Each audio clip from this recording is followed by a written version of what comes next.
Gerugte van oorlog is so lank al reeds deel van die Afrika-landskap dat tonele soos die min mense nog roer. 'n Mens is geneig om enige vrede op die vasteland te sien as net nog 'n kort wapenstilstand in 'n voortdurende staat van oorlog. En dan vra jy jouself af, beteken Jonas Savimbi se dood vrede vir Afrika, of is dit maar net nog 'n wapenstilstand? As almal klaar gedans het op die grafte van die vyand en die soldate is weg, begin 'n nuwe stryd. Die aggressie gaan ondergronds, waar dit soos dodelike saad wag om te ontkiem.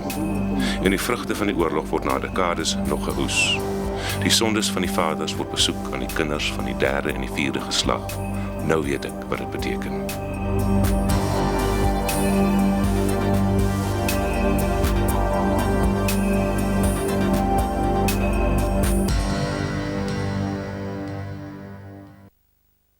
Suid-Afrikaners en oorlog is ou kennisse. Hoewel landmyne reeds tydens die Eerste Wêreldoorlog gebruik is, het dit veral sy tol geëis in Noord-Afrika. Ons wil egter gaan uitvind wat is die status quo op ons vasteland, op ons drempel. Kyk, in die Tweede Wêreldoorlog het die Suid-Afrikaanse magte wat daar betrokke was definitief kontak gehad met die landmyn en die probleem daarvan ervaar en seker ook landmyne in die proses benut. Maar ek dink waar Suid-Afrika baie pertinent betrokke geraak het, is in die bosoorlog op ons noordelike grens, waar landmyne een van die grootste probleme was waarmee ons moes raad kry. En groot hoeveelhede landmyne is op ons grense gelê om die mobiliteit van ons magte aan bande te lê. En ons uitdaging was dan om hierdie landmynprobleem op te los deur metodes te vind vir die opspoor van die landmyn en die neutralisering. En dan ook metodes hoe om ons mense en ons voertuie en ons uitrusting teen die effek van hierdie landmyne te beskerm. In Suid-Afrika kry mense nogal hoop vir 'n situasie wat elders so dikwels hopeloos is. Die voertuig trap teen personeelmyne af so ver hy ry. 'n Konkrete bewys van ons land se ommekeer wat sy landmynbeleid betref. In die verlede het Suid-Afrika self landmyne vervaardig, gekoop en gelê. En is ons gereken as 'n belangrike rolspeler op die gebied in Afrika. Maar tye het verander. In Oktober 1997 het die Suid-Afrikaanse weermag sowat 250.000 myne vernietig. Nou het ons net sowat 18.000 oor vir opleidings- en navorsingsdoeleindes. Vandag is Suid-Afrika trouwens 'n leier op die gebied van landmynopsporing en verwydering. Maar nie oral lyk die prognose so goed nie. Elders op ons kontinent moes ons opnuut ontdek watter onberekenbare skade landmyne kan berokken en hoe lukraak, verspreid en wreed die aanslag teen onskuldiges is. Die dood van Jonas Savimbi, leier van UNITA, was wêreldnuus. Slim en magsig het sy baas gevang en uiteindelik het hy gesterf soos hy geleef het, gewelddadig. Na 27 jaar het vrede dalk 'n werklikheid geword vir Angola. 'n land waar geslagte kinders niks anders as oorlog ken nie. Na jare van afsluiting van die buitewêreld was die land weer toeganklik vir organisasies soos die Internasionale Rooikruis, die Wêreldvoedselprogram en die VN se Kommissie vir Vlugtelinge. Ons het gedink ons was gereed vir die ergste, maar die skaal van die vernietiging het ons asems weggeslaan. Dit was soos 'n toneel uit Dante se Inferno, maar dit was Angola, onveranderd na 7 jaar.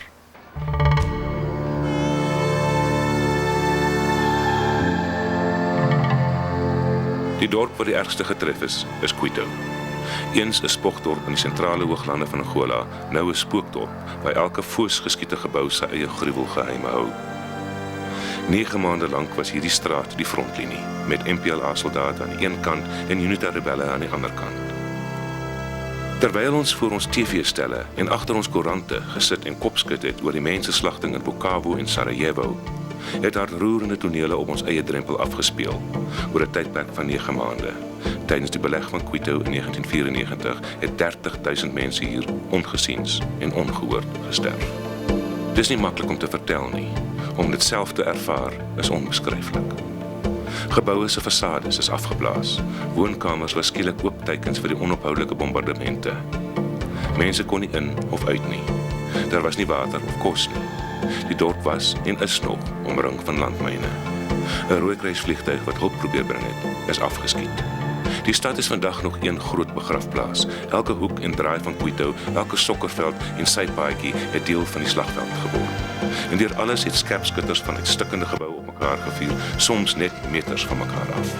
Die oorlewendes moes die reuk van dooies en verstopte riole saam met hulle suurstof inasem.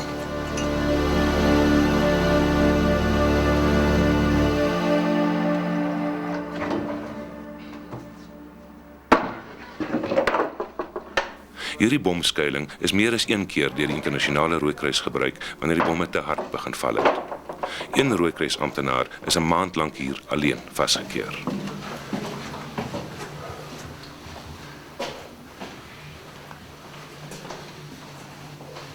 Okay. So what is this? Well, we're in the ICRC bunker, and we have here an HF, a VHF, this phone connected to the sat phone upstairs. Okay. This bunker was inaugurated in '94, when actually it has been used, because big fighting occurred in '94 between the FAR and UNITA, and we had one delegate trapped here, so in the compound, and he was sleeping here, and he was during the day regularly coming in the bunker. So after a month and something, ICRC managed to bring a plane in and get the guy out. In 'n vergeefse poging om te keer dat UNITA die stad binnekom, is landmyne in sirkels om die dorp geplant. En om te keer dat MPLA-soldate Quito verlaat, het UNITA-rebelle op hulle beurt ook die dorp met landmyne omring. Quito het nooit 'n kans gehad nie. Die ironie van landmyne is skriwend. Om dit te vervaardig is goedkoop, om dit te verwyder is duur. En die offer aan menselewens, life and limb, soos die Engelse sê, is onberekenbaar en onbetaalbaar. Dit is algemeen bekend dat landmyne nog nooit 'n beslissende rol gespeel het in die uitslag van 'n oorlog nie. Tog ontwikkel landmyntegnologie vinniger as die vaardigheid om hulle te verwyder. Vir elke myn wat uitgehaal en verwoes word, word 20 nuus gelê. Om net die 110 miljoen bestaande landmyne in 64 lande uit te haal, sal sowat 1100 jaar duur. Halo Trust is 'n Britse humanitêre landmyngroep wat wêreldwyd landmyne uithaal. Vroegoggend voor die ergste hitte is ons saam met 'n Halo-span uit Mynveld toe. In die geval skaars 2 kilometer ver en in die middel van 'n besige woonbuurt.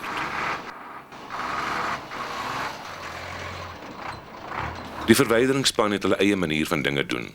Veilige lane word eers skoongemaak en van hier af word bokse of vierkante aan weerskante van die laan skoongemaak terwyl die teenmynspanne hulle skoffels horisontaal gebruik, nie vertikaal soos wat gewoonlik die geval is nie.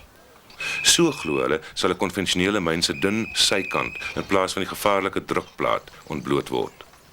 Met die kamera skaars 'n meter van die besige skoffel af, was die kameraman se vertroue in die tegniek so effens aan die wankelrige kant. Tot op datum is slegs 3000 landmyne rondom Quito uitgehaal. Geen mens weet hoeveel daar nog is nie. Hierdie rooi geverfde klippe merk die grens tussen lewe en dood vir die gelukkige oorlewendes van Quito. En vir ons wat hul storie moet gaan vertel.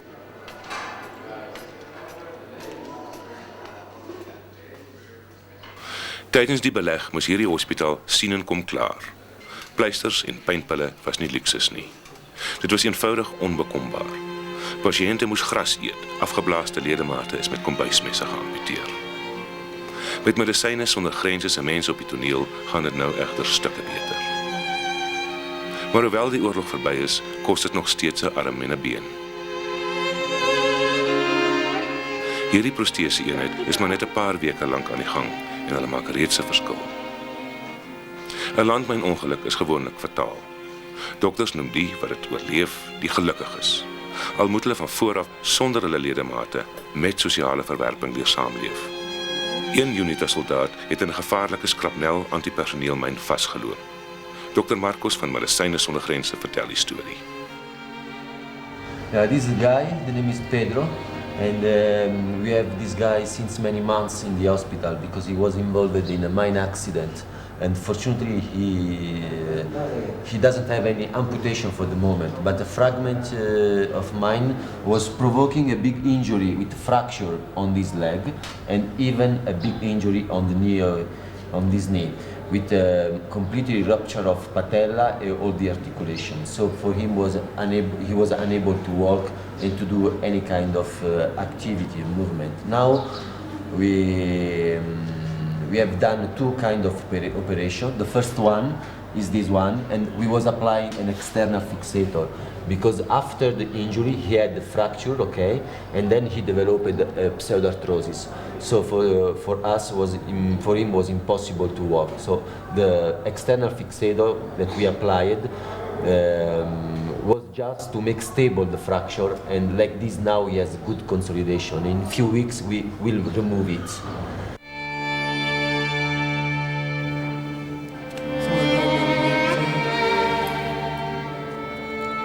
'n Mens is gewoond om soldate te sien swaar kry en self sterf. Om kinders te sien ly is teennatuurlik. En om te sien hoe klein Miseria Cesar haar eerste protese kry, het die gesoute kameraman 'n knop in sy keel gegee. Miseria is maar 8 jaar oud en die proses om haar nuwe been te laat pas verg spanwerk. Dominique en sy span het hierdie been gemaak. Van nou af moet Miseria gewoond raak aan die komplekse proses van sykous, gordel, verstellings maak en keer dat die been nie omswaai as hy loop nie. Soos hy groter word, sal sy nuwe bene kry en elke keer sal die proses herhaal word vir die res van haar lewe.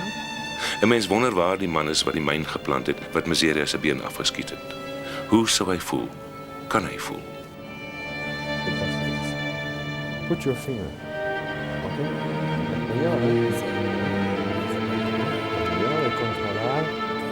Controlar.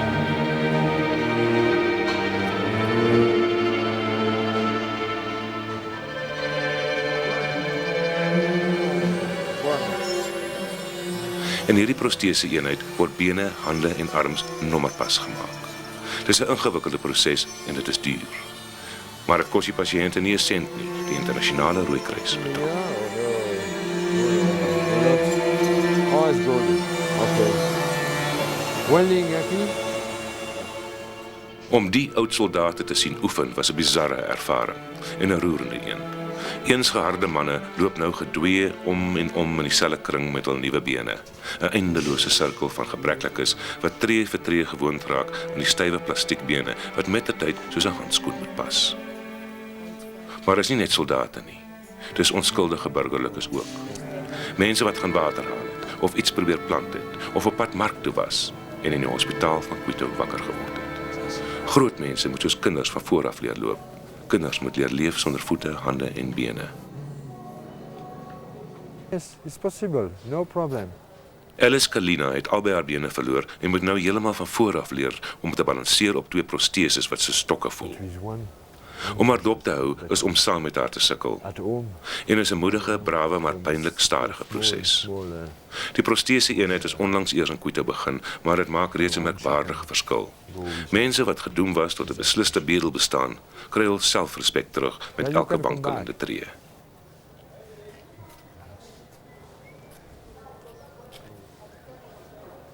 Julia. Nou, is het. Papi tá 6 meses. Ek het nie geweet waar die landmyne is nie, sê Alice. Ek het nog altyd langs daai paadjie gaan water haal. Dis die ou storie. Ok. Pascoal, quantos anos você tem? Depois quando pisei lá, Dit is Pascal. Pascal is 12 jaar oud. Hy het ook op 'n landmyn getrap. Vandag glimlag hy skaam en braaf, maar dit het 5 pynlike maande gevat vir sy been om af te vrot. Die landmyn waarop Pascal getrap het nooit ontplof nie, want dit was 'n plank met 'n gifbedekte spyker daarin, versteek onder blare. Die tipe myn staan bekend as 'n traditional mine en word geplan deur die vyand onder hulle eie mense. We don't know much about that.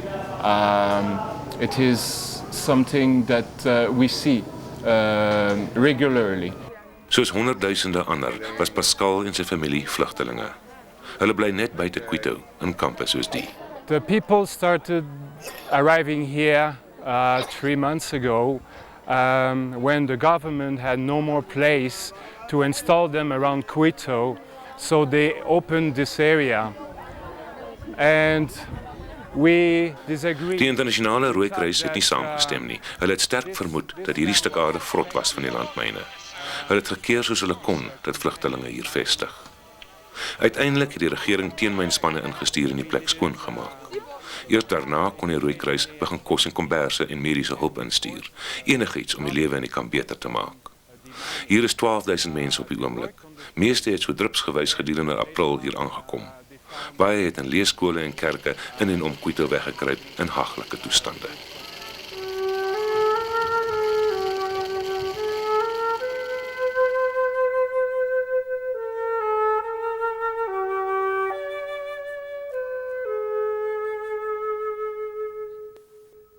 Pascal en sy familie is deur Jonas se Wimby gevange geneem en saam met 1000 ander families gedwing om maande lank deur die bosse te marcheer. Om te keer dat die families wegkom, het se Wimby landmyne geplant. So het die internasionale Rooikruis hulle gekry. Die grond rondom die 30.000 grashutte is besaai met landmyne. Halo Trust moet nog daar uitkom. Nou waag Pascal se ouers hulle lewens om hout te kap in 'n landmynveld. Daar hoef net een landmyn te wees om almal die skrik op die lyf te jaag. Vertel een van Halo Trust se mense my. Net een landmyn en geen land word geploeg nie. Die resultaat is 'n mensgemaakte hongersnood. Ocho, no vale la pena. Compresó. Estamos a vender tomate. Otra tentativa, una pechera. Hola, hola, hola, hola, hola. Guapunjolista.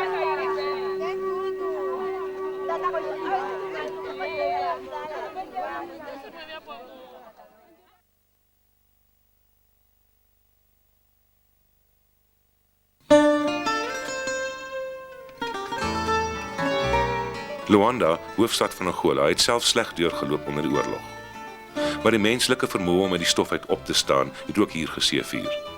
Vandag is dit 'n woelige, lawaaierige en warm wêreldstad. Maar in die buitewyke van Luanda, in een van die internasionale Rooikruis hospitale, het ons vir 'n klein rukkie toegekyk hoe oud soldate uit 20 provinsies leer om met 'n lewenslange gebrek saam te leef. Na die oorlog is die soldate weg, maar tussen 9 en 15 miljoen landmyne het oorgebly. Een vir elke man, vrou en kind in die land. Terwyl ek hier praat, is daar 70.000 Angolese met geamputeerde ledemate. Daarvan is 8.000 kinders onder 15 jaar oud. En dis die gelukkiges. Elke maand sterf gemiddeld 120 mense as gevolg van landmynongelukke. In 2001 was daar 660 landmyngevalle in Angola. Maar steeds droog die dodelike saad van die oorlog nie op nie. Oud-UNITA rebelle wat ongelukkig is met die vredesproses, strooi klaarblyklik nog steeds landmyne soos pompoenpitte. Vir Angola is die landmyngevaar nog lank nie verby nie.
Ons volgende bestemming was Eritrea, 2500 km oos van Angola, op die neus van Afrika. Eritrea is 'n bergagtige, mistige land, so groot of 'n bietjie groter as die Kroonwiltuin. Baie Suid-Afrikaners lê hier begrawe, slagoffers van wat destyds bekend gestaan het as die Abessiniese veldtog. Suid-Afrikaners deel grond en bloed met mede-Afrikane, en so was dit ook met Eritrea.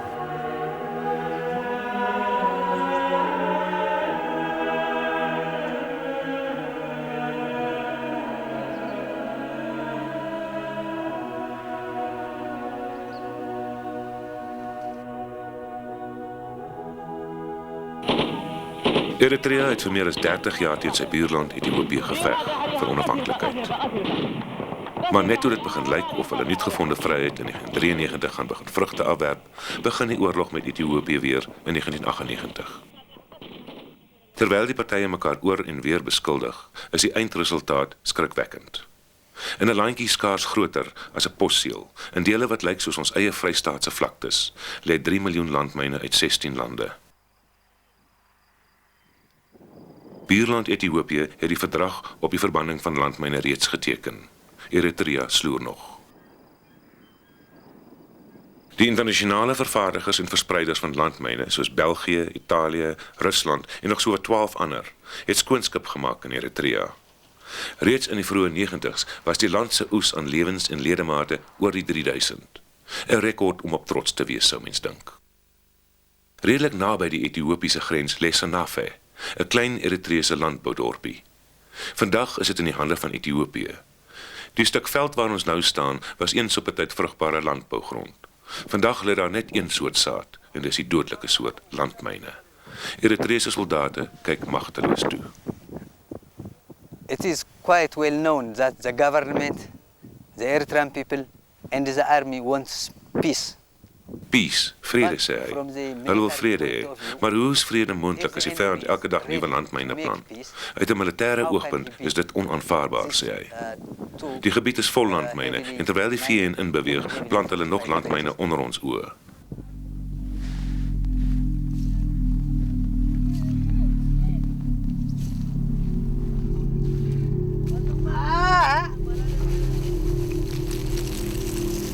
Die meeste plase, veral langs die Ethiopiese grens, is nog steeds onbruikbaar, danksy die oorlog se dodelike saad. Maar soms is nood groter as vrees. Baie boere kon nie langer wag nie en elke dag waag hulle lewens om die oes in te bring voor die winter begin.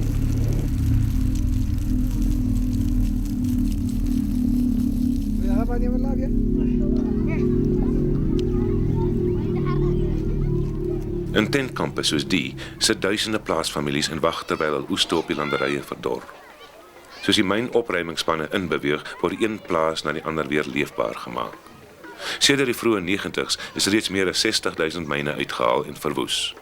Hierdie mense wag dat die oorblywende miljoen uitgehaal word. Vir die baie gebreklikes is dit reeds te laat.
Mosambiek se jarelange burgeroorlog is lankal verby. Die land is beslis op die pad na ekonomiese herstel. Vir baie Suid-Afrikaners is dit reeds weer 'n gesogte vakansieplek.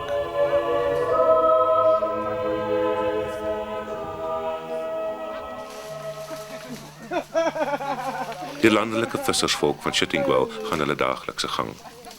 Jy kan jou skaars indink dat hulle kort gelede nog moes koes vir die houe en koels van vyandelike soldate.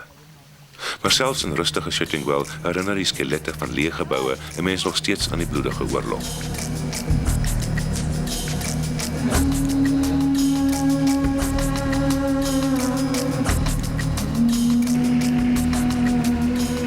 En ten spyte van die vooruitgang, bly Mosambiek 'n land wat bang maak. Want waar jy ook al gaan, is jy bewus van die 3 miljoen landmyne wat nog oral rond lê. Die probleem is, niemand weet presies waar nie.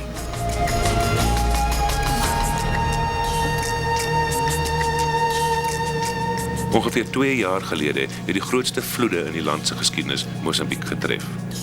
Ligte plastiek antipersoneelmyne kan dryf en dat duisende daarvan het eenvoudig weggespoel. Die myne lê nou op die mees onverwagte plekke en wag op slagoffers. Selfs die strande is nie veilig nie. Baie is stroom afgevoer, see toe en het ergens langs die strande uitgespoel. Waar voorheen dalk nog mynvelde aangedui is daar nou niks.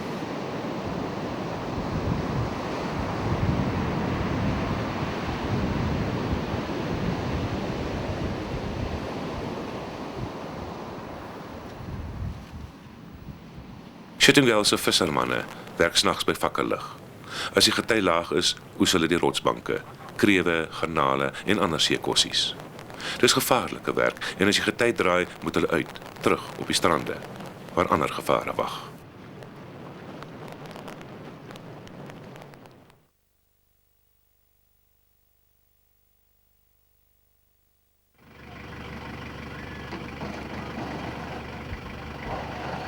Net buite Maputo, Mosambiek se hoofstad, het ons aangesluit by Mechem, nog 'n teenmynonderneming. Deur dik en dun, vloed en droogte, soek Mechem se manne na myne. Dis 'n rowwe lewe diep in die bos in tentkampe.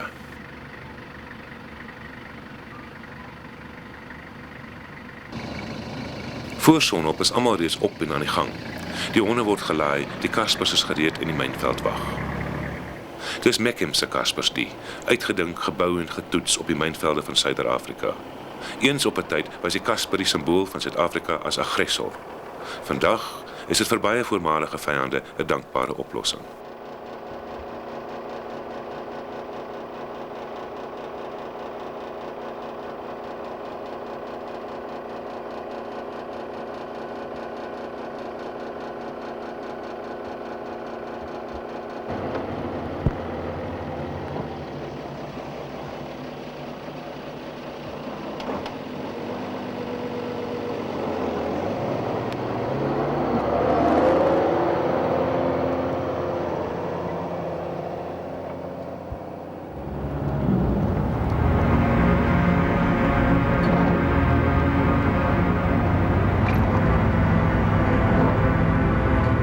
Hierdie stuk grond is gemerk as 'n bergplek vir industriële skroot en ander afval.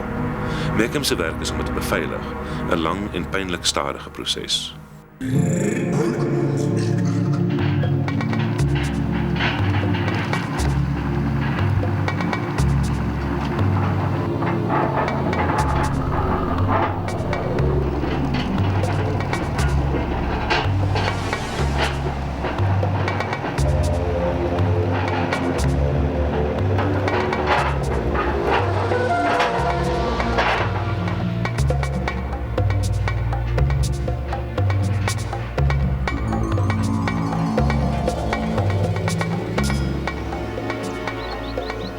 Nie ver hiervandaan nie, het spanleier Jasper Genis op 'n landmyn afgekom.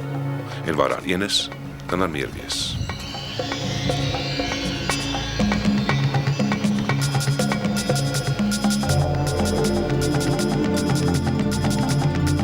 Wat 'n myn is dit, Jasper? Dis 'n PM1. En wat kan hy 'n mens doen? Hy sal jou been afskiet. As jy die plaaslike Dis waarna hierdie kasper met die ysterrollers soek. Die rollers het twee funksies. Hulle trap die bosse plat, sodat die manne met die mynverklikkers kan inbeweeg, en hulle trap enige myne af wat in die pad kom. Die kasper en sy roller was reeds hierdeur. Nou volg die noukeurige proses van bokse bou, pen insteek en voel. Daarna word die verklikker geswaai. So word hierdie hele stuk grond sentimeter vir sentimeter gefynkam. Maar hoe seker kan 'n mens wees dat die gebied heeltemal skoon is? Ons moet besef dat dis mense wat landmyne soek en opruim. En mense kan foute maak. So in die proses kan 'n mens nooit 100% seker wees dat die probleem ten volle opgelos is. Maar ons werk teen standaarde soos gestel deur die VN en die internasionale wêreld. Aanvanklik was daar gepraat van 'n persentasie van 99,6% van alle landmyne opgeruim. Deesdae praat hulle van 100%. Maar die oplossing lê daarin dat wanneer jy die taak volgens die behoefte afgehandel het en die gebied opgeruim is, dan word daar eksterne kwaliteitsversekering deur 'n ander firma gedoen En as hulle sou afkom op iets wat jy nie gekry het nie, dan moet die taak maar net weer oorgedoen word totdat die kwaliteitsversekering dan geslaag word. So 100% is ek dink, soos die Engelsman sê, 'n tall order, maar dit is die standaard waarheen ons werk, want elke landmyn wat gemis word, kan potensieel tot die dood van iemand lei, en ons kan dit nie aanvaar nie.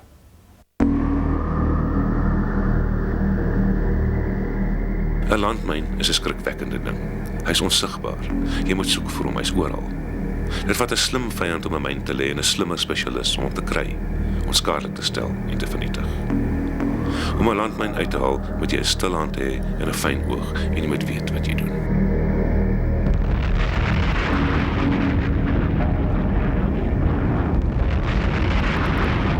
Die uithaal van 'n landmyn is daar 'n paar uitdagings. Die eerste en belangrikste uitdaging is noodwendig om hierdie landmyn eerstens op te spoor, met ander woorde sy presiese ligging te bepaal.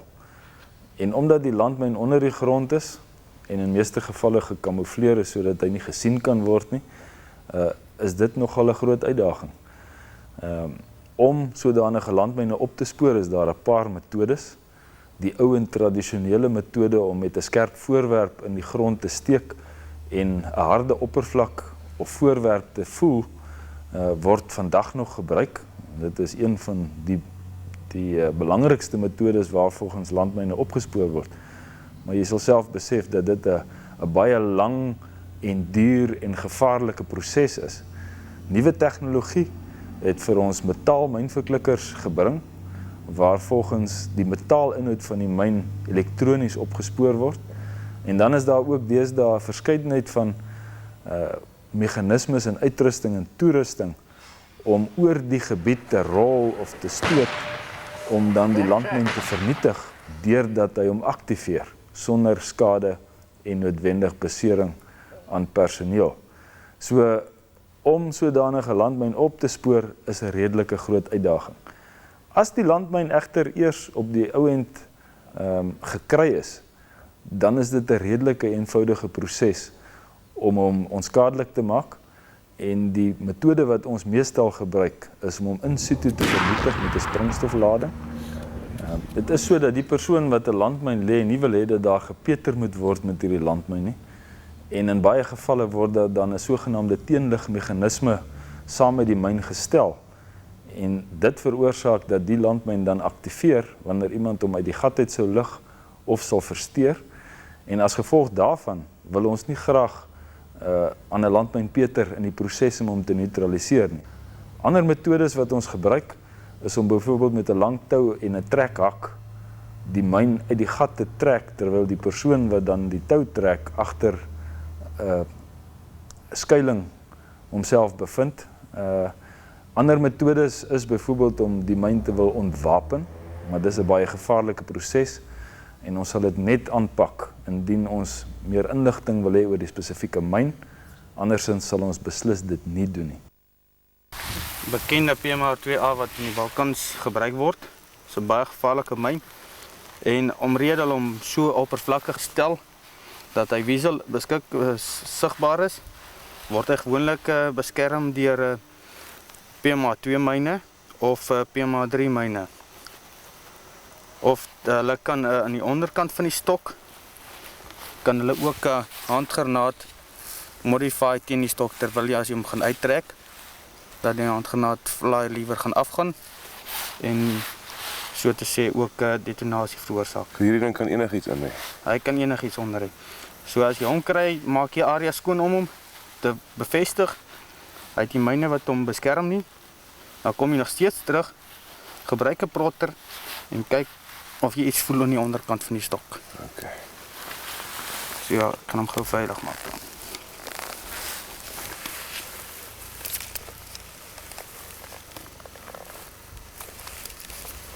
Sy effektiewe baie dangerous afstand is 25 meter wat jy baie skraal wat jy lewendig sal uitkom daar.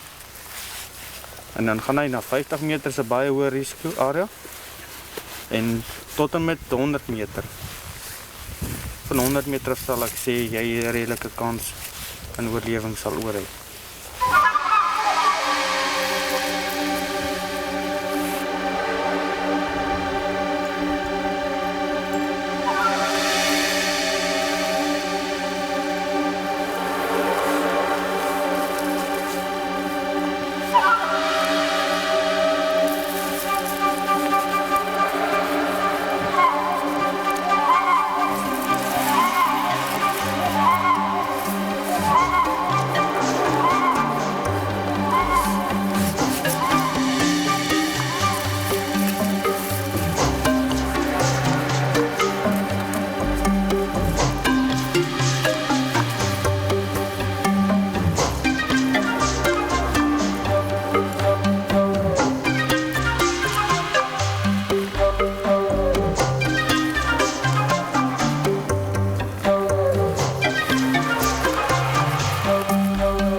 Die myn wat ons hier het is 'n teenpersoneelmyn van die skrapnel tipe.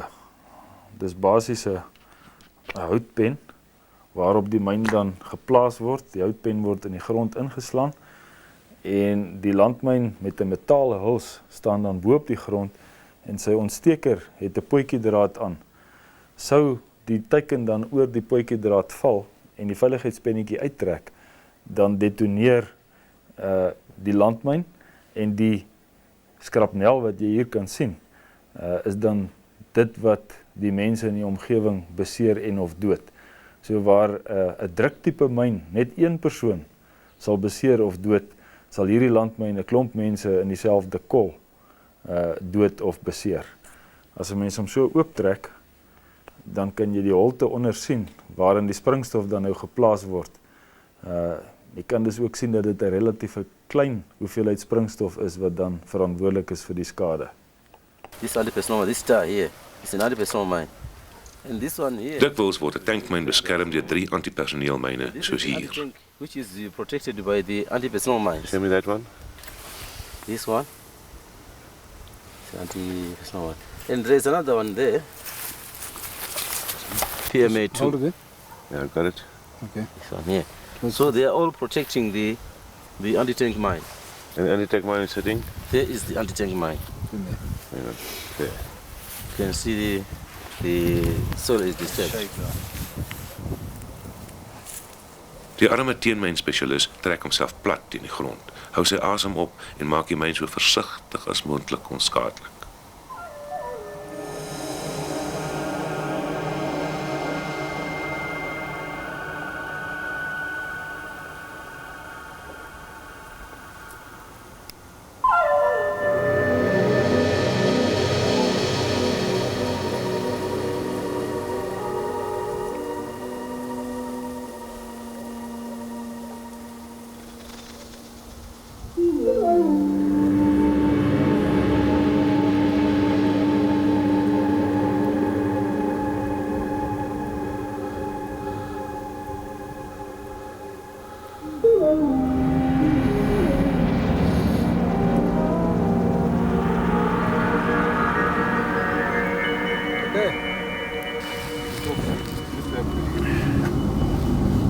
So you've just pulled this little baby out of the womb.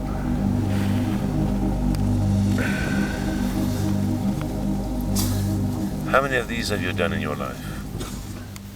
Several. And how do you feel about doing this sort of job? I feel proud because I am saving the people's lives, especially children. Now, the obvious question people will ask is, are you afraid when you do that? Or have you now stopped being afraid? No, I'm not afraid. I'm not afraid at all. You know what you're doing? Yes, sir. Have you had an accident before? No, I haven't. How easy is it to make an accident with one of these? It only takes a second for someone to get injured. Only a second. Yes, if you're not careful.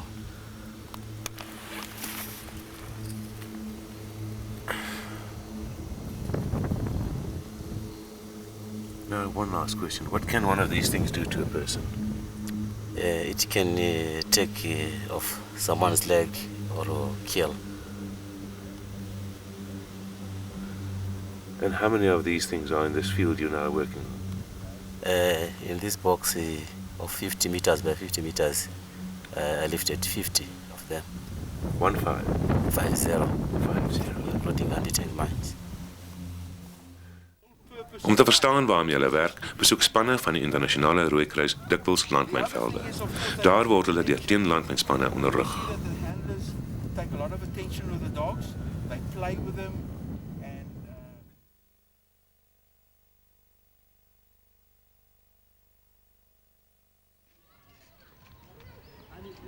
Ons laaste, miskien die ergste bestemming, was Lopiding Hospitaal in Lokichokyo, Noordwes Kenia, die wêreld se grootste hospitaal vir oorlogsgewondes. Die internasionale Rooikruis het die hospitaal in 1986 op die grens van Kenia en die Sudan gebou om oorlogsgewondes te akkommodeer.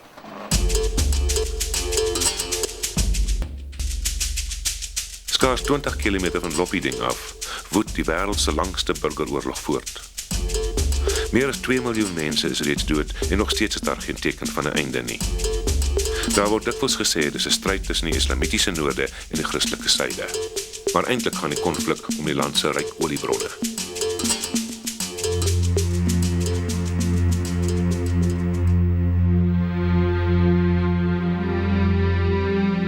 In die suide word hele gemeenskappe uitgewis of die veld ingejaag. Om te keer dat hulle terugkeer na hulle dorpe, word die watergate en voetpaadjies met myne besaai. Die gevolg is duisende mense wat in die oop veld lewe en in die morasse, blomme, knolle en blare eet. Bomme val soos konfetti uit die lug en vernietig onskuldige mense soos die. 'n Tuisgemaakte bom is langs 'n veldskool uit 'n Antonov vliegtuig gegooi en het 'n meter of 3 langs hierdie klaskamer geval. Die resultaat was gruwelike chaos en onbeskryflike smart.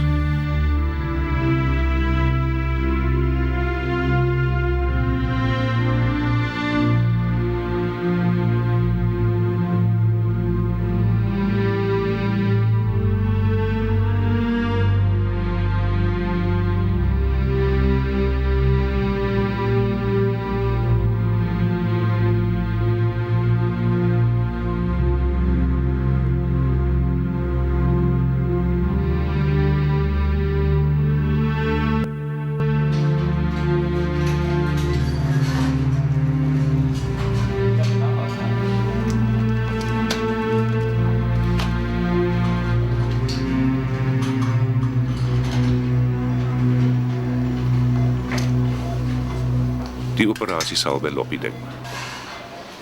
36 oorlogsgewondes uit die Sudan word vandag geopereer. Wat ons sien is nie soseer 'n ry operasietafels nie, as 'n lopende band. Een gewonde kom in, die ander gaan uit en die proses hou nooit op nie. Die kind het 'n landmyn opgetel wat sy hand vergrys het. Om dit te sien is amper ondraaglik. Om te begin verstaan hoe hy voel, seker onmoontlik. Die ironie is, die gewondes wat die mens hier sien is die gelukkiges. Hulle het dit tot hier gemaak. Hoeveel dit nie gemaak het nie, sal ons seker nooit weet nie.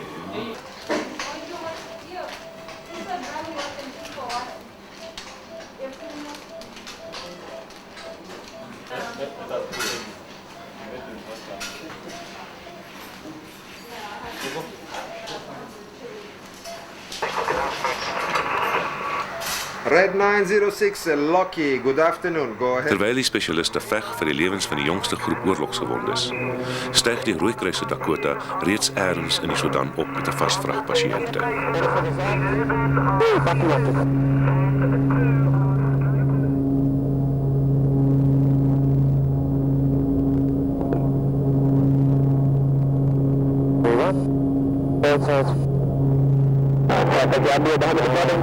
Baie keer as ons in 'n dorp ingaan in Suid-Sudan, weet ons nie regtig wat die situasie daar is. I mean, baie keer is daar delay van die groep daar so.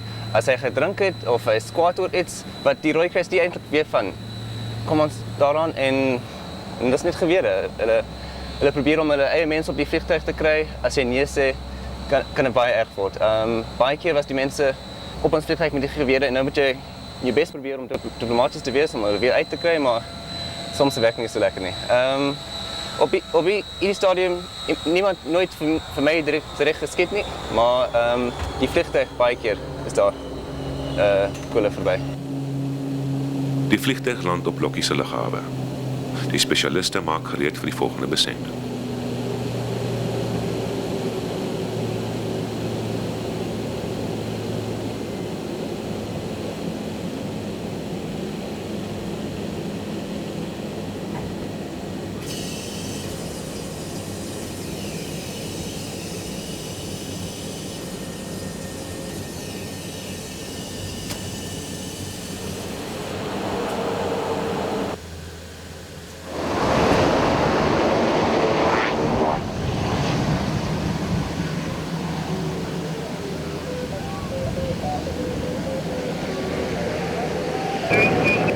Lucky Red 906, morning.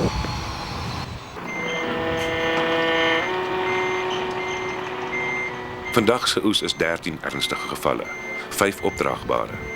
Lokkie se ambulanse is nie groot genoeg nie en 'n vragmotor word ingespan vir die doel. Africa!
Die pad hospitaal toe is in 'n bedenklike toestand en die vordering stadig.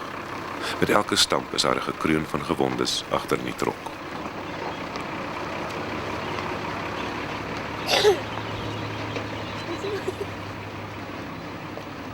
Daar is oor 300 pasiënte by Lopideng en baie van hulle daag op om te soek na geliefdes of bekendes onder die nuwe pasiënte.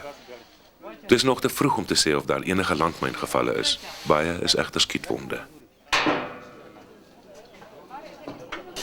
Chica, trore de Alatai. Yes.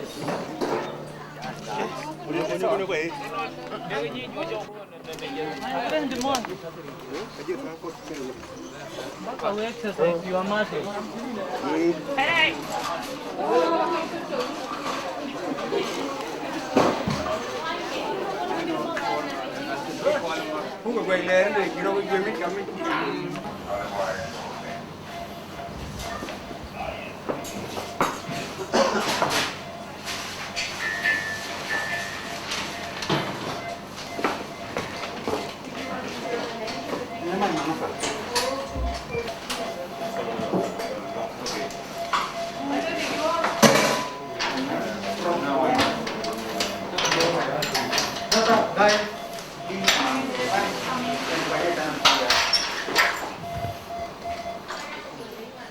In die traumasaal word die gewondes gestabiliseer voordat hulle uitbeweeg word operasiesaal toe.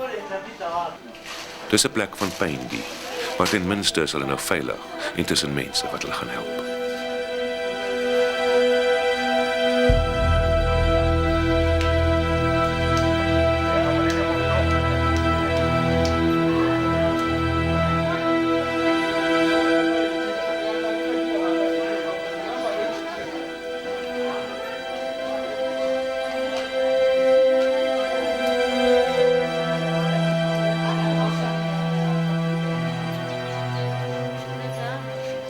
Oorlog is 'n ontkenning van ons menslikheid en van menslike waardigheid.